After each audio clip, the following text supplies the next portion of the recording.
أعوذ بالله من الشيطان الرجيم بسم الله الرحمن الرحيم أن المساجد لله فلا تدعوا مع الله صدق الله العظيم اللهم صل على سيدنا ومولانا محمد وبارك وسلم عليه۔ آج کی گفتگو مسجدوں کو جھگڑے سے، سیاست سے، دنیاوی گفتگو سے پاک رکھو۔ آج مسجدوں میں نمازی نہیں ہیں، اس کی وجہ کیا ہے؟ بیسک ریزن کیا ہے؟ بگ ریزن کیا ہے؟ اس کی بڑی وجہ یہ ہے کہ ہم جو نمازی ہیں ان میں حوصلہ نہیں ہے، ان میں ہمت نہیں ہے، ان میں برداشت نہیں ہے، ان میں اخلاق نہیں ہے، ان میں حکمت نہیں ہے، طریقہ کار نہیں ہے، ان میں دین رسول کا جذبہ نہیں ہے، اپنی آنا کو، اپنی چودراہٹ کو، اپنی آکڑ کو آگے رکھتے ہیں۔ جب یہ قدر ہوگا، جو نمازی نئے سرے سے آتا ہے، پہلی بار آتا ہے، فرسٹ ٹائم آتا ہے، وہ اس کے اخلاق، نمازیوں کے اخلاق سے، سابقین جو نمازی ہیں، اولین جو نمازی ہیں، ان کے اخلاق سے، طریقہ کار سے وہ چڑھتے ہیں، تنگ ہوتے ہیں، ناراض ہوتے ہیں، پھر وہ مسجد ہمیشہ کے لیے چھوڑ جاتے ہیں۔ اللہ نے فرمایا وَمَنْ أَظْلَمُ مِمَّنْ مَنَعَ مَسَاجِدَ اللَّهِ أَن يُذْكَرَ فِيهَا اسْمُهُ۔ فرمایا کون ان سے بڑا ظالم ہو سکتا ہے جو اللہ کی مسجدوں سے روکے، جو اللہ کی مسجدوں سے روکے۔ علماء نے احتیاطاً اور تقوی کی بنا پر یہ لکھا ہے کہ یہ جو نمازی کسی کو ایسی بات کہتے ہیں جو اس سے برداشت نہیں ہوتی، جو اس کی بےعزتی کا سبب ہوتی ہے، انسلٹ کا، توہین کا سبب ہوتی ہے، یہ نمازی کی وجہ سے جو نمازی چھوڑ جاتا ہے، کہیں نمازیوں کو بھی ڈرنا چاہیے کہیں کہ ان کی وجہ سے نمازی نماز چھوڑ جائے اور پہلی دفعہ آنے والا حوصلہ افزائی ختم کر دے اور حوصلہ شکنی اس کی ہو جائے اور وہ نماز چھوڑ دے، وہ بڑا ظالم بن سکتا ہے۔ قرآن کی اس آیت کریمہ کا وہ مصداق بن سکتا ہے۔ قرآن کی اس آیت کی روح سے نمازیوں کو بڑی احتیاط کی ضرورت ہے۔ علماء نے بڑی احتیاط لکھی ہے۔ نماز ہم نے مسجدوں میں آتے ہیں، نماز پڑھتے ہیں، مگر حکمت عملی نہیں ہے۔ ہمارے جو بزرگ تھے، ہمارے جو سلف صالحین تھے، کاملین تھے، وہ کبھی کسی نمازی کو روکتے نہیں تھے، ٹوکتے نہیں تھے، ان کو بات بات پر ان پر طنز کے تیر نہیں برساتے تھے، ان پر تانے تشریح نہیں کرتے تھے، ان پر اپنے ہاتھ نہیں صاف رکھتے تھے، اپنے ان کے ساتھ محبت کرتے۔ آج بھی ایسے لوگ ہیں کائنات میں، کائنات خالی نہیں ہو چکی، آج بھی مسجدوں میں ایسے لوگ ہیں، نمازی ہیں، صاحب اخلاق، صاحب کردار، صاحب سیرت، صاحب صورت، جو بصیرت میں، بصارت میں کامل ہیں، اکمل ہیں۔ آج بھی وہ لوگ جب کوئی نیا نمازی آتا ہے اس کا استقبال کرتے ہیں، ویلکم کرتے ہیں، مٹھائی بانٹتے ہیں، اس کو مٹھائی کھلاتے ہیں، اس کو گلے لگاتے ہیں، اس کو سینے سے لگاتے ہیں، اسے قریب بٹھاتے ہیں۔ لیکن بہت ساروں کی تعداد ایسی ہو چکی ہے جو ظالم بن چکے ہیں، جو فاسق بن چکے ہیں، جو کسی نمازی کو مسجد میں نیا آتا دیکھ نہیں سکتے اور کہتے ہیں بڑا نمازی آ گیا تو لو مسجد کی طرف شکل ویکھی طرف پٹھیا سیدھا گلاں۔ میرے دوستوں، میرے بزرگوں، میرے جوانوں، نوجوانوں، اخلاق پیدا کرو۔ یہ نمازی سے جو مسجدیں خالی ہیں، اس کی 50% ریزن یہ ہے کہ جو نمازی مستقل ہیں، پہلے کے نمازی ہیں، ان میں اخلاق نہیں ہے، چھوٹی چھوٹی مستحب باتوں پر جھگڑ پڑتے ہیں۔ کوئی حی علی الصلاۃ پہ کھڑا ہو گیا، جھگڑ گئے، کوئی حی علی الفلاح پہ کھڑا ہو گیا، جھگڑ گئے۔ میں کہتا ہوں کوئی حی علی الصلاۃ پہ کھڑا ہو تب بھی ٹھیک ہے، حی علی الفلاح پہ کھڑا ہو تب بھی ٹھیک ہے۔ میں تو کبھی کبھی عشق میں آ کر اشہد ان محمد رسول اللہ پہ کھڑا ہوتا ہوں۔ سنت ہوئی ہے، حی علی الصلاۃ پہ کھڑا ہونا بھی حدیث سے ثابت ہے، حی علی الفلاح پہ بھی کھڑا ہونا سب کو ثابت ہے، اگر چونکہ ہم حنفی ہیں ہم حی علی الفلاح پہ ہی کھڑے ہوتے ہیں۔ لیکن کبھی کبھی میں اشہد ان محمد رسول اللہ پر کھڑا ہو جاتا، صرف اس بات کو بتانے کے لیے کہ ماحول کو فری کرو، گولیاں نہ چلاؤ۔ حی علی الصلاۃ پہ کوئی کھڑا ہوا تو گولیاں اٹھا لیتے ہیں اور فائرنگ ہو جاتی ہے۔ کوئی حی علی الفلاح پہ کھڑا ہوا، یہ اتنی کم علمی اور کم فہمی اور کم برداشت اور اتنی بے صبری، یہ کس کا، یہ کون سا دین ہے؟ یہ آپ کس دین کے دعوے دار ہیں؟ کس دین کے ٹھیکیدار ہیں؟ کس مسجد کے ٹھیکیدار ہیں؟ مسجد خدا کا گھر ہے، مسجد صرف اللہ کا گھر ہے، تو مالک صرف اللہ ہے، کوئی اس کا مالک نہیں ہے۔ لہٰذا مسجدوں کا ماحول صاف کریں، مسجدوں کا ماحول ستھرا کریں، جو جیسے بھی پڑھ رہا ہے خاموش رہیں۔ سعودی عرب میں کیوں نمازی زیادہ ہے؟ کوئی کہیں مصلی بچھا کے نماز پڑھ رہا ہے، کوئی کہیں پڑھ رہا ہے، کوئی ہاتھ اٹھا رہا ہے، کوئی نیچے باندھ رہا ہے، کوئی چھوڑ رہا ہے، کوئی آمین اونچی کہہ رہا ہے، کوئی نیچے کہہ رہا ہے، کوئی جو بھی کر رہا ہے وہ خاموش رہتے ہیں۔ مقصد یہ ہے کہ صرف تم یہ نظریہ رکھو کہ کوئی اللہ کی بارگاہ میں آ کے جھکے۔ مسائل یہ بات کی باتیں ہیں، مسائل بھی اگر کوئی بتانے ہیں تو اسے کبھی اکیلے بٹھا کر ایک بات بتا دیں، کوئی اسے اچھی بات سنا کر پھر اس میں ایک مسئلہ بھی ایڈ کر دیں، اس طرح حکمت سے چلے۔ امام اعظم رضی اللہ تعالیٰ عنہ اور امام حسین کے بارے میں آتا ہے، مختلف اقوال ہیں کہ وضو کسی بابے کو کرتے ہوئے دیکھا، وہ ٹھیک نہیں کر رہا تھا، آپ نے کس انداز سے سمجھایا کہ آپ نے خود وضو کر کے بتایا، دکھایا کہ بابا جی میرا وضو دیکھو۔ آپ نے تین دفعہ منہ دھویا، 3 دفعہ بازو دھویا، اچھے طریقے سے حوصلے سے وضو کیا۔ وضو کر کے آپ نے فرمایا بابا جی میرا وضو ٹھیک ہے۔ بابا جی کو شرمندگی ہوئی اور کہنے لگے بیٹا آپ کا وضو ٹھیک ہے، میرا وضو ٹھیک ہے۔ اب جب تبلیغ کا انداز یہ ہو جائے تو کیا خیال ہے بابے کو ساری زندگی قیامت تک یہ مسئلہ بھولا ہوگا؟ قیامت تک بابا یہ مسئلہ نہیں بھول سکتا۔ تو اندازہ کریں تبلیغ کا انداز، اللہ نے فرمایا ادعو الی سبیل ربک بالحکمہ والموعظۃ الحسنہ، فرمایا جب بھی نصیحت کرو، واز کرو، اور جب بھی اللہ کی طرف بلاؤ، اللہ کے راستے کی طرف، اللہ کے گھر کی طرف، اللہ کے حکم کی طرف، حکمت سے بلاؤ، دانائی سے بلاؤ، اس کی عزت و وقار کا خیال کرو، اس کی طبیعت کا لحاظ کرو، اتنی محبت اور شفقت سے بلاؤ کہ اگلا نہ بھی نہ کر سکے۔ پیارے دوستو، یہ مسجدوں کا ماحول کیا ہو گیا ہے؟ آگ لگ چکی ہے، ہر طرف مذاقیں ہوتی ہیں، ایک دوسرے پر تان و تشریح کی جاتی ہے، لفظ کھینچے جاتے ہیں۔ علماء کا متفقہ فیصلہ ہے کہ اگر کوئی بندہ اللہ کی بارگاہ میں آ کے جھکتا ہے، گرتا ہے اور سجدہ کرتا ہے، جیسا بھی کرتا ہے، جب نمازیوں کی نماز قبول کرے گا، اللہ اس کا گرنا بھی قبول کر دے گا۔ اللہ جب کاملوں کی دعا نماز کو قبول کرے گا، ناقص لوگوں کو بھی قبول کر دے گا۔ تو جیسے کوئی آ رہا ہے اسے گرنے دو، اسے توبہ کرنے دو، اس کا دل صاف ہونے دو، اس کو مسجد کی محبت اس کے دل میں آنے دو، اس کی محبت سے، مسجد کی محبت سے اس کو سینہ روشن کرنے دو، منور کرنے دو۔ مسائل یہ بات کی باتیں ہیں، کوئی سنتے نہیں پڑتا تو پھر لاٹ پڑتے ہیں، یہ فلاں سنتے نہیں پڑتا، یہ لیٹ آتا ہے، یہ جلدی آتا ہے، یہ طرح طرح کے فسادات ہیں۔ پیارے جو سنتے نہیں پڑھتا کم از کم فرض تو پڑھ کے جا رہا ہے نا، جو نماز نہیں پڑھتے ان کے بارے میں فکر کرو، جو فرض پڑھ کے گیا ہے کم از کم فرضیت تو اس نے ادا کر لی ہے، اور سنت کو یہ نفع کی چیز ہے تو ادا کرے گا، اچھی بات ہے۔ آقا علیہ السلام کے پیارا ماحول کیا تھا؟ حضور مسجد میں بیٹھے ہیں کہ ایک آدمی نے مسجد میں آ کر پیشاب کر دیا۔ آپ اندازہ کریں جو بے صبر لوگ ہیں وہ سنیں سمجھیں کہ یہ کیا ہے۔ آقا علیہ السلام کے دور مقدس میں ایک آدمی نے پیشاب کیا، حضور نے نہ روکا کہ پیشاب کے دوران کسی کو روکنا اچھا نہیں ہوتا۔ حضور تو اتنا خیال کرتے ہیں کہ پیشاب کے دوران اس کو نہ روکا۔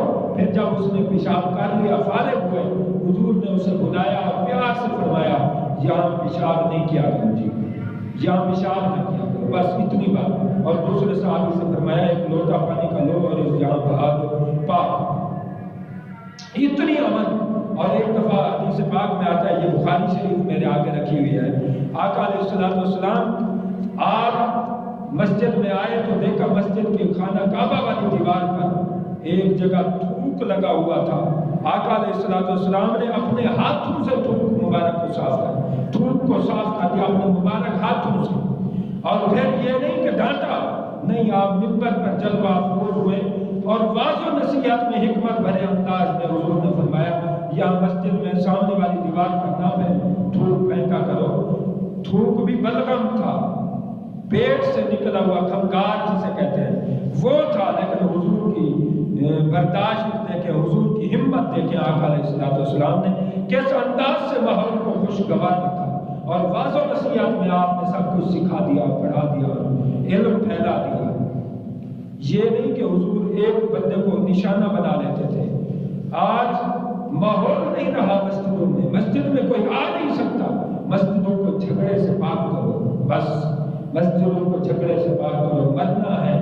یہ جو ایک نمازی تمہاری اخلاق سے, تمہارے کردار سے ایک نمازی بھی نماز چھوڑ گیا, تمہیں ساری زندگی اس کا گناہ ملتا رہے گا. تو اخلاق پیدا کرو اور نمازیوں کو لے آنے کی کوشش کرو, نہ کہ بھگانے کی کوشش کرو.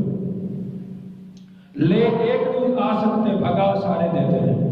کوئی بات کی, اور یہ جو منہ میں 32 دانت ہے نا, یہ رب نے تلواریں بنائی ہیں. زبان تلواروں سے گزر کے آتی ہے. زبان جو تم چلاتے ہو بظاہر زبان میں ہڈی نہیں ہے, لیکن کئیوں کی ہڈیاں توڑ دیتی ہے, کئیوں کی ہڈیاں توڑوا دیتی ہے. تو پیارے, ہمیں اخلاق میں پیدا کرنا ہوگا. آقا علیہ السلام کے دور میں بندے نے پیشاب کر دیا. اگر ایمانداری سے بتائیں, یہ لوگ جو صبر نہیں کرتے, اگر ان کے دور میں ہوتا خیر نہ مار دیتے, تو یہ کیا حضور کا دور ہے؟ یہ آقا علیہ السلام کی تعلیم ہے؟ یہ حضور کا کردار ہے؟ یہ حضور کا اخلاق ہے؟ ہرگز نہیں ہے. مسجد کوئی ویسے آباد کرو جیسے حضور نے آباد کی. آقا علیہ السلام کے دور میں ام عائشہ صدیقہ فرماتی ہیں, ایک عورت تھی, حبشی عورت. حدثنا عبید بن اسماعیل قال حدثنا ابو اسامہ عن ہشام بن عروہ عن ابیہ عن عائشہ ان ولیدۃ كانت سوداء لحج من العرب فآتقوها فكانت معهم قالت فخرجت سبیۃ. ام عائشہ صدیقہ فرماتی ہیں, ایک کالی لونڈی تھی عرب کے قبیلے کی, اسے آزاد کر دیا. اس محلے میں ایک لڑکی کی شادی ہونے لگی, دلہن وہ تیار ہونے جا رہی تھی, نہانے جا رہی تھی کہ اس نے ہار پہنا ہوا تھا, ریڈ کلر کا ہار پہنا ہوا تھا, اور وہ جا رہی تھی. یہ بخاری میرے آگے ہے. وہ ریڈ کلر کا ہار تھا اس شہزادی کے گلے میں. تو اس نے جا کر وہ تالاب کے قریب, دریا کے قریب جا کر اس نے وہ ہار اتارا, یا ایک روایت میں آتا ہے کہ اس سے گر گیا. جیسے بھی بدن سے دور ہوا وہ ہار زمین پر گیا, تو وہ چیل ایک اڑ رہی تھی. اس نے سمجھا یہ ریڈ کلر کا ہار, اس نے سمجھا شاید گوشت کا ٹکڑا پڑا ہے, اس نے اٹھایا, وہ لے گئی. اب وہ جو کالے رنگ کی لونڈی تھی بی بی, وہ کہنے لگی کہ سب نے مجھ پر الزام لگا دیا کہ تو نے چوری کی ہے, تو نے چوری کی ہے. میں نے کہا بھی میں نے کیوں چوری کی ہے, مجھے کیا ضرورت ہے, میں چوری سے پاک ہوں. لیکن انہوں نے, وہ کہتی ہیں, میری تلاشی لی اور سارے جسم کی تلاشی لے لی. اللہ, سارے جسم کی تلاشی لے لی, ہار نہ ملا. پھر کیا ہوا کہ ہم وہیں کھڑی ہوئی تھی کہ چیل آئی اور اس نے ہار پھینک دیا. جب انہوں نے ہار دیکھا تو میں نے پھر آواز دی کہ تم مجھ پر الزام لگاتی تھی, میرے مجھ سے ہار ثابت ہوا ہے. ہار دیکھو چیل لے گئی تھی, وہ اس نے پھینکا ہے. تم نے خواب کا میری تلاشی کی ہے, مجھے ذلیل کیا ہے, میں تمہارا قبیلہ چھوڑتی ہوں. وہ کالی عورت لونڈی وہ چل کے آئی, حضور کی بارگاہ میں آ کر کلمہ پڑھا, اور حضور نے اسے مسجد میں ٹھہرایا. وہ ساری زندگی مسجد میں ٹھہری گئی. آپ کوئی عورت ٹھہر سکتی ہے؟ اتنا امن ہے. اور بندے ٹھہرتے تھے. حضرت عبداللہ بن عمر مسجد میں سویا کرتے تھے. آج کوئی سونے کی اجازت ہے کسی کو؟ کیا ہے اتنا پرامن ماحول؟ حضرت عبداللہ بن عمر کے بارے میں آیا, حضور یہ مسجد میں سوتے ہیں. آپ نے فرمایا کوئی بات نہیں, عبداللہ بن عمر اچھا بندہ ہے, اچھا آدمی ہے, کاش کہ تہجد کی نماز نعمت سے بھی مالا مال ہو جائے, کاش کہ تہجد کی نماز بھی اپنے جبین نیاز میں سجا دے. تو آقا علیہ السلام حضرت ابو مولا علی جب حضور گئے سیدہ فاطمہ زہرا سے، مولا علی ناراض ہو کر مسجد میں تشریف لے گئے، تو مسجد میں سوئے ہوئے تھے، مسجد میں سو جاتے تھے، مسجد میں کھا لیتے تھے، پی لیتے تھے، فیصلے کرتے تھے، مسجد میں قیدیوں کو دیوار کے ساتھ اور پلر کے ساتھ باندھ دیا کرتے تھے، کسی نے کوئی بات نہیں کی۔ آج کیا ماحول بن چکا ہے، اور آقا علیہ السلام میں مہاجر حضور کی مسجد میں وہ صفائی کرتی تھی، وہ بھی ساری زندگی مسجد کی صفائی کرتی رہی، کسی نے کوئی نہیں روکا۔ اور جب وہ وفات پا گئی، مسجد سے وفات پا گئی، تو وہ بھی جب وفات پا گئی، آقا علیہ السلام کو پتہ چلا، وہ جنازے میں حضور نہ تشریف لے گئے، پتہ چلا حضور نے فرمایا فلاں عورت نہیں آ رہی مسجد میں، تو بتایا کہ حضور کو تو رات کو انتقال کر گئی تھی، ہم نے آپ کو نہیں اٹھایا اس لیے کہ آپ کے آرام میں خلل آتا۔ میرے حضور نے فرمایا نہیں، مجھے اٹھانا چاہیے تھا۔ جو مسجد کا خادم ہو، میرا آرام سکون بھی اس پر قربان ہے۔ جو مسجد میں خدمت کرے، مسجد میں نسبت رکھے، مسجد کے ساتھ تعلق رکھے، مسجد کو آباد کرے، مسجد کو شاد رکھے، مسجد کو روشن رکھے، مسجد کی ہوا فضا کو پرامن رکھے، فرمایا میں نبی اس کے لیے خوشخبری دے رہا ہوں کہ میں نبی کی اس سے محبت ہے، میں اس سے محبت کرتا ہوں، میرا آرام سکون میرا سب کچھ اس پر قربان ہے۔ آقا علیہ السلام اس کی پھر حضور اس کی قبر پر تشریف لے گئے، اور اعزازاً آپ نے انفراداً آپ نے وہاں جنازہ پڑھایا، اس کی قبر پر جنازہ جا کر پڑھایا، اور حضور نے بتایا میں رحمت والا نبی تیری قبر پر آ چکا ہوں۔ لہٰذا جو مسجد کے ساتھ محبت رکھے، کبھی نبی قبر پر آ کر کرم نوازی فرما دیتے ہیں، کبھی قبر میں آ کر، کبھی قبر کے اوپر آ کر، کبھی قبر کے اندر آ کر نبی کرم فرما جاتے ہیں۔ تو پیارے دوستو، ہم لوگوں نے دین اصل میں پڑھا نہیں ہے، ہم ہندوستان سے آئے، وہی ہندو عقل لے کے آئے، وہی ہندو رسمیں لے کے آئے، ہم نے رسومات عقل ہم چاہتے ہیں جیسے ہم چاہیں، کوئی صف میں کوئی دعا سے پہلے پیچھے ہو جائے، کوئی آگے ہو جائے، بس باتیں شروع، کوئی سنت چھوڑ دے باتیں شروع، کوئی نفل چھوڑ دے باتیں شروع، کوئی بیٹھ کے نماز پڑھے باتیں شروع، آج سے کوئی ماحول ہی نہیں ہے، ہر وقت فساد ہے، فتنہ ہے۔ اللہ تعالیٰ سے دعا ہے کہ مالک و مولا ہمیں اس سے بچائے، اور یہ بڑا لمحہ فکریہ ہے پورے پاکستان میں یہ حال ہے، اونچی اونچی آوازیں کسی جاتی ہیں۔ یہ بخاری شریف میرے آگے ہے، حضور نے فرمایا جو مسجد میں دنیا کی باتیں کرتا ہے اس کے آواز ضائع ہو جاتی ہے، اور ایک روایت میں آتا ہے جو مسجد میں دنیا کی باتیں کرتا ہے اللہ رب العالمین کا اس کے ساتھ اعلان جنگ ہے۔